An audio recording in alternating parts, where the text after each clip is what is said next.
تو ہم جو جانور خریدتے ہیں ان جانوروں میں کہیں یہ جذبہ تو کام نہیں کر رہا ہے کہ ہم ایسا جانور خریدیں جس میں سب سے زیادہ ہماری شہرت، ہماری ناموری ہو۔ اگر میرے بھائی نے 10,000 کا خریدا ہے تو میں کیوں 9,000 کا خریدوں؟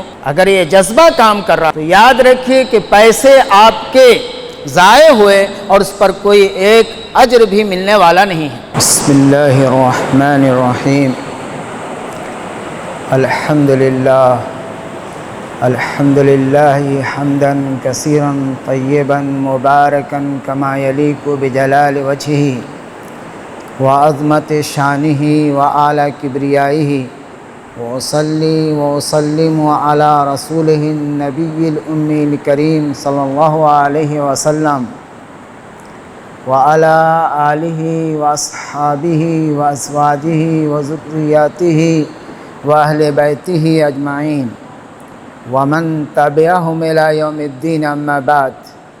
اعوذ باللہ من الشیطان الرجیم، بسم اللہ الرحمن الرحیم۔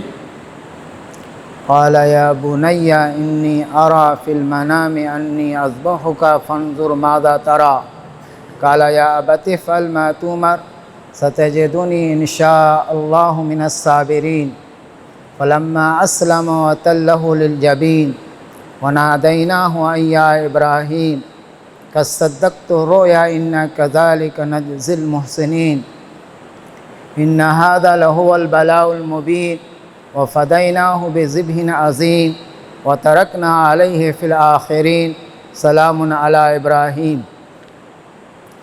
وعن ابی ہریرہ رضی اللہ تعالی عنہ قال قال رسول اللہ صلی اللہ علیہ وسلم من کان لہ ساعۃ ولم یضحی فلا یقربن مصلانا، او کما قال علیہ الصلاۃ والسلام۔ محترم حضرات، قربانی اور قربانی سے متعلق بنیادی طور پر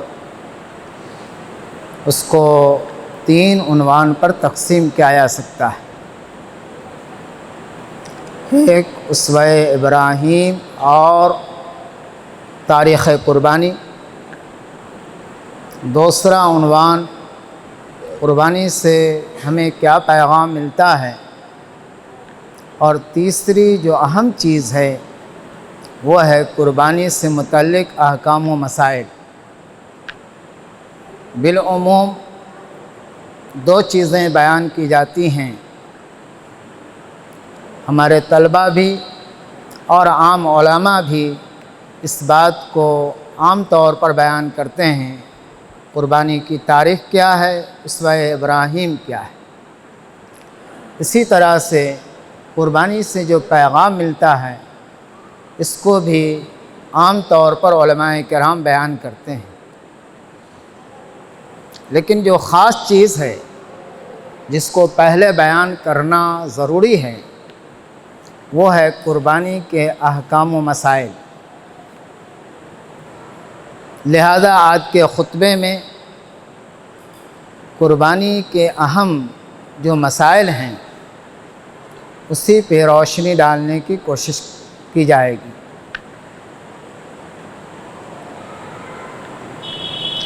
قربانی کا جو جانور ہم خریدتے ہیں، اس جانور کے تعلق سے ہمیں یہ بات جاننی چاہیے کہ ہم یہ قربانی حضرت ابراہیم علیہ السلام کی سنت کی بنا پر اللہ کی رضا اور اس کی خوشنودی کے لیے کر رہے ہیں۔ اگر اللہ کی رضا اور اس کی خوشنودی نہ ہو، اس میں للہیت کا فقدان ہو، خلوص نہ ہو، تو پھر ایسی قربانی باعث اجر و ثواب نہیں ہے۔ ہم کس جذبے سے قربانی کر رہے ہیں، ہمارے اعمال ہمارے جذبے کی طرف اشارے کرتے ہیں۔ ہمارے عمل سے پتہ چلتا ہے کہ یہ قربانی ہم ریا و نمود کے لیے کر رہے ہیں، دکھاوے کے لیے کر رہے ہیں، شہرت کے لیے کر رہے ہیں، یا اللہ کی رضا اور اس کی خوشنودی کے لیے کر رہے ہیں۔ ہر عبادت کی جان، اس کی روح اخلاص ہے، خلوص نیت ہے۔ اللہ تعالیٰ ارشاد فرماتے ہیں فَاعْبُدِ اللَّهَ مُخْلِصًا لَهُ الدِّينَ أَلَا لِلَّهِ الدِّينُ الْخَالِصُ۔ بخاری کی پہلی روایت، جس کے راوی صحابہ میں حضرت عمر فاروق رضی اللہ تعالیٰ عنہ ہیں، بعد کے ادوار میں اس کے راوی لاکھوں کی تعداد میں ہیں۔ اس روایت میں بھی اسی بات پہ زور دیا گیا ہے کہ ہمارے اندر خلوص ہونا چاہیے، للہیت ہونی چاہیے۔ انما الاعمال بالنیات وانما لامرئ ما نوى فمن كانت هجرته الى دنیا یصیبها او الى امرأة ينكحها فهجرته الى ما هاجر الیہ۔ ہجرت جیسے اہم سفر کو بھی اگر خلوص نیت کے ساتھ اگر انہوں نے نہیں کیا، اپنے خاندان کو چھوڑ کر، رشتہ داروں کو چھوڑ کر، مکان کو چھوڑ کر، زمین جائیداد کو چھوڑ کر، سب کچھ کی قربانی دینے کے بعد بھی ہجرت جیسے سفر میں ایک صحابی کی نیت شادی کی ہو گئی، تو اس صحابی کو مہاجرین کی صفوں سے نکال کر ان کو مہاجر ام قیس کہا گیا۔ معلوم ہوا کہ بقا خلوص نیت کو ہے، اجر و ثواب اخلاص اور للہیت پر ہے۔ تو ہم جو جانور خریدتے ہیں، ان جانوروں میں کہیں یہ جذبہ تو کام نہیں کر رہا ہے کہ ہم ایسا جانور خریدیں جس میں سب سے زیادہ ہماری شہرت، ہماری ناموری ہو۔ اگر میرے بھائی نے 10,000 کا خریدا ہے تو میں کیوں 9,000 کا خریدوں؟ اگر یہ جذبہ کام کر رہا ہے تو یاد رکھیے کہ پیسے آپ کے ضائع ہوئے اور اس پر کوئی ایک اجر بھی ملنے والا نہیں ہے۔ دنیا میں اس کا آپ کو نام کمانا تھا، وہ نام مل گیا۔ موبائل پر ڈالنا اور اپنے قربانی کا پرچار کرنا، یہ بھی اس بات کی علامت ہے کہ ہم نے اللہ کی رضا، اس کی خوشنودی کے لیے قربانی نہیں کی ہے، بلکہ لوگوں کو بتانے، جتانے اور اپنی شہرت کے لیے قربانی کی ہے۔ قرآن کا صریح اعلان ہے لن ینال اللہ لحومها ولا دماؤها ولکن ینالہ التقوی منکم۔ اللہ کے ہاں تمہارے گوشت اور اس کے خون یہ باعث اجر و ثواب نہیں ہو سکتے، بلکہ تمہارا اندر جو جذبہ ہے، اللہ کا جو ڈر ہے، اللہ کا جو خوف ہے کہ اللہ کے تعالیٰ نے ہمیں یہ حکم دیا ہے، یہ امر تعبدی ہے، اللہ کے حکم کے سامنے ہمیں اپنی پیشانی جھکا دینا ہے، اللہ کے سامنے اپنے جذبات کی قربانی دینا ہے، اللہ کے سامنے اپنے جانوروں کی قربانی کر کے اللہ کی کبریائی اور اس کے حکم کی تعمیل کرنی ہے۔ تو یہ اس بات کی علامت ہے کہ ہم نے اپنے جانور کی قربانی خلوص کے ساتھ کی ہے۔ جانور نہ بہت زیادہ قیمتی ہو کہ اس میں ہمارا جذبہ یہ ہو دکھانے کا، اور نہ بہت زیادہ سستا ہو کہ عام آدمی بھی یہ سمجھے کہ بس ادا کیا جا رہا ہے، رسمی طور پر قربانی کے جذبے کے ساتھ قربانی نہیں کی جا رہی۔ یہ جانور ہمارے جو قربانی کے ہیں، ہماری اولاد کے مانند ہیں۔ ہم اپنی اولاد کی جگہ یہ قربانی کرتے ہیں، لہذا اس جانور سے ہمیں ویسی ہی محبت ہونی چاہیے جیسی محبت ہمیں اپنی اولاد سے ہوتی ہے۔ اس کے کھلانے کا، اس کو رہنے سہنے کا، اس کی صفائی کا انتظام ہمیں معقول انداز میں کرنا چاہیے، تاکہ یہ معلوم ہو کہ ہم ایک محبت کی قربانی کرنے جا رہے ہیں۔ اللہ کے حکم کے سامنے جو اس کے لیے شرائط ہیں، ان شرائط کی بنیاد پر ہم قربانی کرنے جا رہے ہیں۔ اخلاص کوئی ایک پیمانہ نہیں ہے جس سے جانچا جا سکے، لیکن علامتیں اور ان شرائط کو ملحوظ نہ رکھنے کی بنیاد پر اندازہ ہوتا ہے کہ کس کا عمل اخلاص پر مبنی ہے، کس کا اخلاص پر عمل مبنی نہیں ہے۔ ہمارے سابق ناظم نائب ناظم مولانا مقبول صاحب رحمۃ اللہ علیہ نے اخلاص کی بڑی بہترین تعریف کی تھی اور مجھے وہ تعریف پسند آئی۔ مولانا نے تعریف کی کہ اخلاص یہ ہے کہ جس چیز کا جو حق ہے اور جس چیز کی جو شرطیں ہیں ان شرطوں کو پورا کیا جائے اور اس کو وہ حق ادا کر دیا جائے، تو اس کا مطلب یہ کہ اس کام میں وہ مخلص ہے۔ ظاہر ہے کہ یہ پیمانہ نہیں ہے جس سے ناپا جا سکے۔ تو اخلاص یہ ہے کہ ہم اللہ کے لیے قربانی کر رہے ہیں، اس کی رضا کے لیے کر رہے ہیں، اس کی خوشنودی کے لیے کر رہے ہیں، تو ہمیں اس جذبے کا اظہار اسی انداز سے کرنا چاہیے۔ جانوروں میں ان کے اوصاف کو، ان کی صفات کو دیکھنا ضروری ہے۔ جانور اگر عیبدار ہے، ایسا عیبدار کہ اس کے تہائی حصے ناقص ہیں، تو ایسے جانوروں کی قربانی نہیں ہوگی۔ مثلا اس کی سینگ تہائی سے زائد ٹوٹ گئی ہے، یا اس کی سینگ بنیادی اس کی جڑ تک اکھڑ گئی ہے، تو ایسے جانوروں کی قربانی نہیں ہوگی۔ اسی طرح سے ایسے جانور یا تو پیدائشی طور پر اس کی آنکھ کی روشنی نہیں ہے، یا بعد میں کسی جانور کے مارنے کی وجہ سے اس کی آنکھ کی ایک تہائی یا تہائی سے زائد روشنی ختم ہو گئی ہے، تو پھر ایسے جانور کی بھی قربانی نہیں ہوگی۔ اسی طرح سے جانور کے دانت عموماً 8 دانت ہوتے ہیں، اور 8 دانت کے بعد دیہاتی محاورے میں وہ طول کہلانے لگتا ہے۔ تو کم سے کم ایسے جانور جن کے اکثر دانت اگر ٹوٹ گئے ہوں، مثلا 8 ہے تو اس میں 5 اگر ٹوٹ گئے تو یہ اکثر ہیں، تو اس کی بنیاد پر اگر قربانی کر رہے ہیں تو ایسے جانوروں کی قربانی نہیں ہوگی۔ رہا جانوروں کی عمر کا مسئلہ، تو حدیث سے اس کی عمر ثابت ہے، اور اسی عمر کے ثبوت کے لیے فقہا نے، مجتہدین نے، علماء نے دانت کو علامت کے طور پر قرار دیا ہے۔ اس لیے اگر وہ جانور ہمارے گھر کے ہیں اور ہمیں معلوم ہے، مثال کے طور پر بکری ہے، بھیڑ ہے، دمبا ہے، اور اس جنس کے جو جانور ہیں اگر ہمارے گھر کے ہی پیدا ہوئے ہیں، بقرعید سے پہلے پیدا ہوئے، تو اب اس بقرعید میں وہ 1 سال کے ہو گئے ہیں، تو اگر اس کے دانت نہیں نکلے ہیں تب بھی اس کی قربانی کی جا سکتی ہے۔ دانت یہ علامت ہے، دانت اگر نہیں ہیں اور گھر کے جانور ہیں تو اس جانور کی قربانی کی جا سکتی ہے۔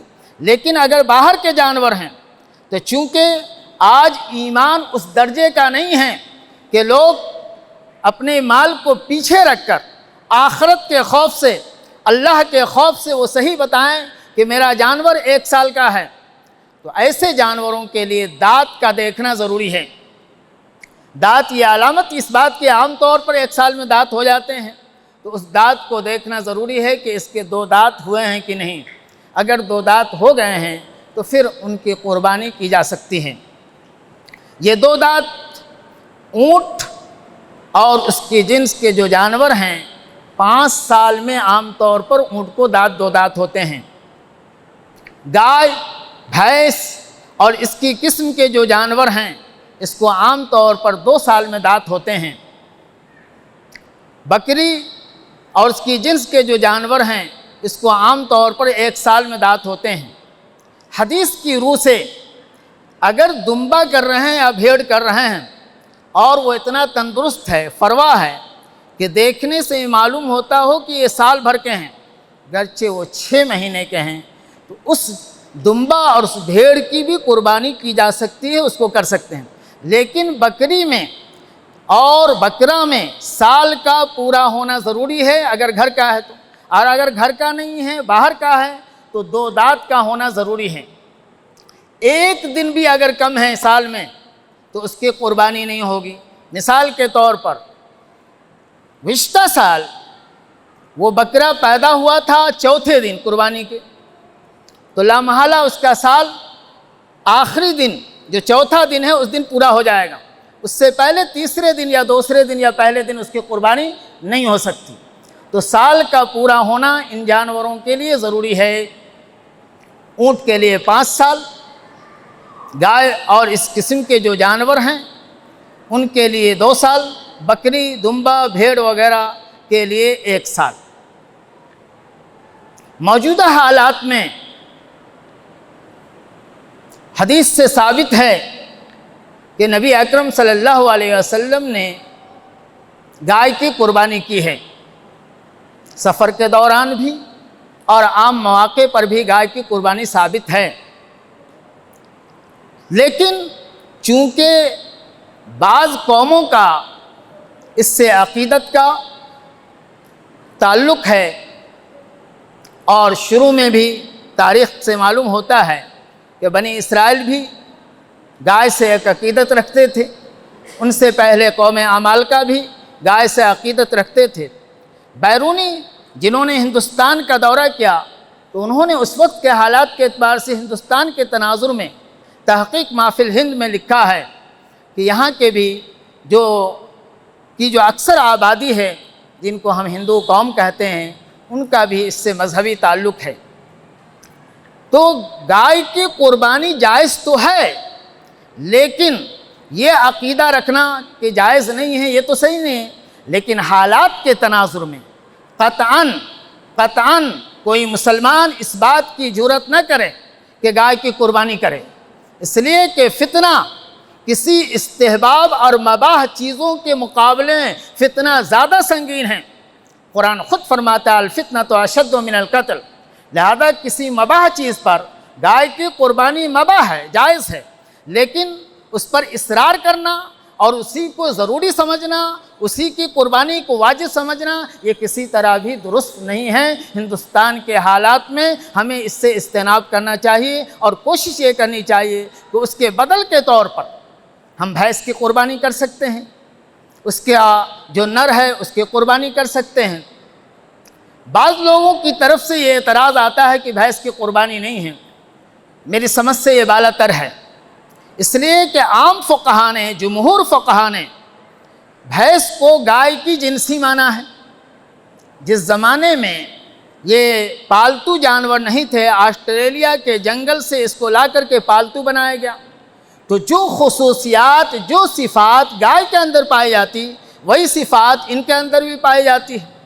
دودھ دینے کا سسٹم، بچہ کے پیدائش کا سسٹم، اس کو چارہ دینے کا سسٹم، اس کو نہلانے دھلانے کا سسٹم، اس کے کھلانے کا سسٹم، اس کے اعضائے جسمانی کا پورا وجود، یہ سب ایک دوسرے سے ملتا معمولی سا فرق ہے، اور جس کی بنیاد پر شریعت میں کوئی حکم جو کلی طور پر ثابت ہو اس جز کی بنیاد پر خارج نہیں کیا جا سکتا۔ تو بھینس کی قربانی ہو سکتی ہے، بھینسا کی قربانی ہو سکتی ہے، اسی طرح سے بکری بکرا کی قربانی ہو سکتی ہے، دمبا کی قربانی ہو سکتی ہے، بھیڑ کی قربانی ہو سکتی ہے۔ اس طرح کے جانور ہیں ہمارے پاس موجود اس کے بدل کے طور پر، لہذا ان جانوروں کی ہم قربانی کر سکتے ہیں۔ گائے کی قربانی سے اجتناب کریں، یہ ہمارا عقیدہ ہے کہ جائز ہے۔ کوئی یہ عقیدہ رکھے چونکہ قربانی کی حیثیت شعار کی ہے، اللہ کے نبی صلی اللہ علیہ وسلم نے فرمایا من صلی صلاتنا واستقبل قبلتنا واکل ذبیحتنا فذلک هو المسلم۔ تو یہ ہمارا شعار ہے ذبح کرنا، قربانی کرنا، لیکن حالات کے تناظر میں مناسب نہیں ہے کہ ان جانوروں کی قربانی کریں جس سے فتنے کا اندیشہ ہو۔ قربانی کے جو جانور ہیں ان میں اس بات کا دیکھنا بھی ضروری ہے کہ وہ تندرست ہے کہ نہیں، اتنے لاگر تو نہیں ہیں کہ اس کی ہڈیاں نظر آ رہی ہیں، یا اتنے کمزور تو نہیں ہیں جو مذبح تک نہیں پہنچ سکتے، تو ایسے جانوروں کی قربانی نہیں ہوگی۔ اسی طرح سے بھینس وغیرہ جس کو 4 چھیمیاں دودھ کی ہوتی ہیں، ان جانوروں کی اگر ایک چھیمی یا ایک سے زائد چھیمی عیب دار ہے اور اس کی وجہ سے وہ دودھ اس سے نہیں آ رہا ہے، تو ایسے عیب دار جانور کی بھی قربانی درست نہیں ہے۔ بکری وغیرہ جس کی 2 چھیمیاں ہوتی ہیں، اگر اس کی ایک چھیمی عیب دار ہے اور اس سے دودھ نہیں نکل رہے ہیں یا زخم ہیں، تو ایسی بکری کی بھی قربانی نہیں ہو سکتی ہے۔ تو جانوروں میں اس بات کا لحاظ کرنا ضروری ہے کہ وہ عیب دار نہ ہو، صحیح سالم ہو، اس لیے کہ حضرت اسماعیل کا بدل ہے، ہم اپنی اولاد کی جگہ پر ان جانوروں کی قربانی کر رہے ہیں، تو اللہ کے سامنے، اللہ کے لیے، اللہ کے حضور ایسی قربانی کریں جو واقعی خلوص پر مبنی ہو، اخلاص اللہیت پر مبنی ہو۔ قربانی کے جو ایام ہیں، اس میں فقہا کی 2 رائے ہیں۔ صحابہ کرام میں حضرت علی کرم اللہ وجہہ کے نزدیک 4 دن قربانی، اور اسی موقف کو حضرت عطاء ابن یسار نے، امام اوزاعی نے، حسن بصری نے اور امام شافعی رحمۃ اللہ علیہ نے، اور ان کے بعد ہندوستان کے اہل حدیث حضرات نے بھی اسی کو اختیار کیا ہے۔ تو 4 دن کی قربانی صحابہ میں حضرت علی کرم اللہ وجہہ سے ثابت ہے۔ 3 دن کی قربانی صحابہ میں حضرت عبداللہ ابن عمر، حضرت عبداللہ ابن عباس سے ثابت ہے، اور جمہور کا موقف تینوں امام ابو حنیفہ، امام مالک اور امام احمد بن حنبل رحمۃ اللہ علیہ کا موقف یہ ہے کہ 3 دن قربانی ہو۔ یہ گنجائش ہے، جائز ہے کہ 4 دن تک قربانی کی جا سکتی ہے، لیکن بالاتفاق سب کے نزدیک پہلے دن قربانی بہتر ہے، پھر دوسرے دن، پھر تیسرے دن، پھر آخر میں گنجائش ہے 4 دن کی۔ جن کے پاس اتنے جانور ہے کہ وہ ان کو پہلے دن موقع نہیں ملا، دوسرے دن نہیں، تیسرے دن، چوتھے دن تو گنجائش نکلتی ہے، لیکن کسی کے پاس ایک ہی جانور ہے اور وہ روک کر رکھے ہوا ہے 4تھے دن کے لیے، تو یہ اس بات کی علامت ہے کہ اسلام کی صحیح تعلیم پر عمل نہیں ہے، بلکہ مسلک کے اظہار کے لیے عمل ہے۔ اس لیے اس بات کی اسلام گنجائش نہیں دے سکتا کہ افضل کو چھوڑ کر کے مفضول پر عمل کریں۔ اس لیے کوشش یہ کرنی چاہیے کہ اگر کسی کے پاس ایک ہی جانور ہے تو پہلے دن کریں، 2 ہے تو دوسرے دن، 3 ہے تو تیسرے دن، چوتھا ہے تو چوتھے دن کر لیں، یا گنجائش اس بات کی ہے کہ 2 ہے تو ایک پہلے دن، ایک آخر کے دن، لیکن باقی رکھنا اور یہ سمجھنا کہ یہ چوتھے ہی دن کرنا ہے، یہ مسلک کا اظہار ہے، اسلام کی تعلیم پر عمل نہیں ہے۔ تو قربانی کی یہ گنجائش تو ہے 4تھے دن کی، حضرت علی رضی اللہ تعالیٰ عنہ کا عمل ہے۔ نبی اکرم صلی اللہ علیہ وسلم نے فرمایا کہ کسی ایک صحابی کے عمل کے مطابق اگر ہمارا عمل ہو تو ہم ہدایت یافتہ ہیں، تو یقیناً یہ عمل جائز ہے، لیکن اس بات کی رعایت نہیں ہے کہ وہ صرف اس لیے باقی رکھا جائے کہ مسلک کا اظہار ہو اور اسلام کی اصل تعلیم جو فضیلت کی افضل کی ہے وہ پیچھے رہ جائے۔ تو قربانی کے یہ جانور میں یہ 3 دن اور 4 دن کی گنجائش ہے۔ قربانی کے جو جانور ہیں ان میں کتنے لوگ شریک ہو سکتے ہیں؟ جو بڑے جانور ہیں ان میں 7 لوگ شریک ہو سکتے ہیں۔ حضرت جابر رضی اللہ تعالیٰ عنہ کی روایت سے ثابت ہوتا ہے، اونٹ میں 7 لوگ، گائے میں 7 لوگ، بھینس میں 7 لوگ، ان تمام جانوروں میں 7 لوگ شامل ہو سکتے ہیں۔ صرف ابن حزم کی رائے ہے کہ اونٹ میں 10 لوگ شامل ہو سکتے ہیں۔ یہ حضرت عبداللہ ابن عباس رضی اللہ تعالیٰ عنہ کی حدیث سے استدلال کرتے ہیں، لیکن جمہور کا موقف، عام محدثین، عام فقہا کا موقف یہی ہے کہ 7 لوگ شریک ہو سکتے ہیں۔ بکری اور بکری کی جنس کے جو جانور ہیں اس میں ایک حصہ ہوگا۔ آپ چاہے کتنی ہی مالدار ہو جائیں، آپ کے اوپر ایک حصے کی قربانی واجب ہے۔ آپ چاہے کتنی ہی مالدار ہوں، ایک حصے کی قربانی ہر سال آپ کے اوپر واجب ہے۔ یہ نہیں کہ ایک سال اپنی طرف سے کیا، دوسری سال بیوی کی طرف سے، تیسرے سال بیٹی کی طرف سے۔ جو مالدار ہیں ان مالدار پر ہر سال ایک حصے کی قربانی واجب ہے، اپنی طرف سے کریں۔ ثواب میں چاہیں تو آپ سب کو شامل کر سکتے ہیں اپنے حصے میں۔ نبی اکرم صلی اللہ علیہ وسلم کا معمول تھا کہ آپ ایک قربانی اپنے لیے کرتے اور ایک اپنی امت کے لیے کرتے۔ یہ آپ کی محبت کی علامت ہے، اور ثواب میں شریک ہونے کے لیے آپ امت کی طرف سے کرتے۔ یہ بالکل اس کا مطلب نہیں ہے کہ ان سب کی طرف سے یہ فریضہ اور یہ واجب ادا ہو جاتا تھا، بلکہ ثواب میں شرکت ہے۔ اسی لیے اگر ہم مردوں کی طرف سے قربانی کرتے ہیں تو مردوں کی طرف سے قربانی کرنے کی دو حیثیت ہیں۔ ایک تو یہ ہے کہ اگر آپ کے پاس گنجائش ہے تو جس طریقے سے ہم اپنے نام سے ایک حصے کی قربانی کرتے ہیں، اسی طرح سے مردوں کے نام ایک حصہ مختص کر کے ان کے نام سے قربانی کریں۔ دوسری صورت یہ ہے کہ اگر آپ کے پاس گنجائش نہیں ہے تو آپ اپنے حصے کی قربانی کیجئے، اس حصے میں تمام رشتہ داروں کو ثواب میں شامل کر لیجئے۔ آپ کے باپ دادا جو بھی ہیں، بھائی ہیں، رشتہ دار ہیں، ماموں ہیں، خالو ہیں، یہ سب ثواب میں شامل ہو جائیں گے، فریضہ اور واجب ان کے ادا نہیں ہوں گے، تو آپ ثواب میں ان کو شامل کر سکتے ہیں۔ رسول اللہ صلی اللہ علیہ وسلم سے محبت کا تقاضا یہ ہے کہ اگر ہمارے پاس گنجائش ہے تو ہم محمد الرسول اللہ صلی اللہ علیہ وسلم کی جانب سے بھی ایک حصے کی قربانی کر سکتے ہیں۔ لیکن گنجائش نہیں ہے تو ہر صورت میں اپنی قربانی واجب ہے، اپنی قربانی واجب ہے، ہر سال واجب ہے۔ ایک سال اپنی طرف سے اور دوسرے سال دوسرے کی طرف سے یہ گنجائش نہیں ہے، تو گنجائش اتنی کی ہے کہ آپ اپنی طرف سے قربانی کر سکتے ہیں۔ عقیقہ کا مسئلہ، قربانی کے جانور میں اس بات کا جواز ہے کہ ہم قربانی کے جانور میں عقیقہ کر سکتے ہیں، لیکن بہتر اور اصل سنت یہ ہے کہ آپ عقیقہ 7ویں دن کریں، اگر 7ویں دن نہ کر سکے تو 14ویں دن کریں، اگر 14ویں دن نہیں کر سکے تو 21ویں دن کریں۔ بعض فقہا کی رائے ہے کہ پوری زندگی کر سکتے ہیں، تو گنجائش تو ہے لیکن بہتر اور افضل یہ نہیں ہے، بہتر یہی ہے کہ آپ 7ویں، 14ویں، 21ویں دن کریں۔ عقیقے میں 2 جانور کا کرنا یہ افضل ہے۔ نبی اکرم صلی اللہ علیہ وسلم کی قولی حدیث سے یہ ثابت ہے کہ بیٹے کے لیے 2، بیٹی کے لیے 1، لیکن آپ کا خود کا جو عمل ہے، حضرت حسن اور حضرت حسین کا جو آپ نے عقیقہ کیا تو وہ ایک ہی آپ نے دمبا کیا تھا۔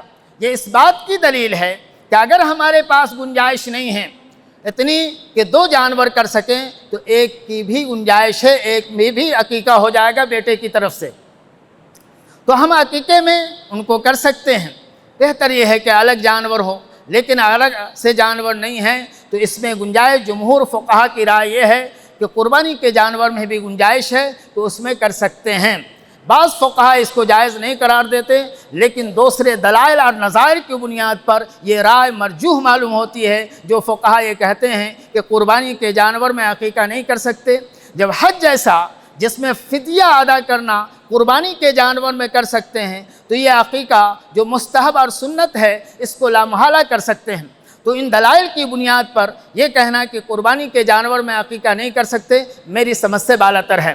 تو جمہور کا جو فقہا کا جو اجتہاد ہے وہ یہ ہے کہ اس جانور میں بھی قربانی کر سکتے ہیں، لیکن بہتر یہ ہے کہ آپ الگ سے قربانی کریں اور 7ویں، 14ویں، 21ویں دن کریں۔